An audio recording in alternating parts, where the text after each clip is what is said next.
Hi, my name is Mark Renz with the University of Wisconsin Extension, and I'm here to help you learn how to identify hill mustard, a new invasive plant in Wisconsin. This plant is a simple perennial that, although it has been in Wisconsin for many years, is now recently starting to spread. We tend to see it in grassland areas and on highly disturbed areas, although it can and is spreading very rapidly from southern Wisconsin. It is quite tall and has very distinct yellow flowers, but first I want to emphasize how the leaves look. The leaves can be highly variable in its shape.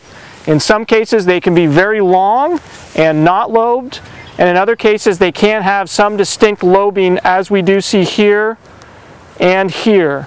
The key characteristic is these leaves always end in a distinct point. Another key characteristic to identifying this plant is to looking at the stems. We see on these stems there are these distinct warty bumps, which can also be another real key characteristic in comparison to our other mustards that it looks like.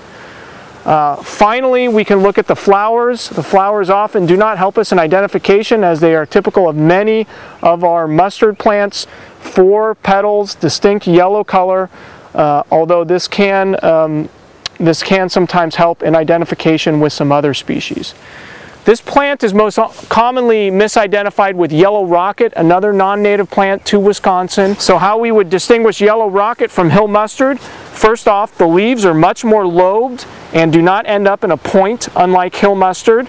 They do not have the warty bumps on the stems. The stems are smooth. The flowers look very similar, but in this case we have these calyx that are quite narrow and elongated, whereas hill mustard has those teardrop fruits. And a real additional key characteristic and difference in this is that the smell of hill mustard leaves has a distinct cabbage odor, where this does not. In many cases they can be found flowering at the same time, although typically yellow rocket flowers several weeks in advance.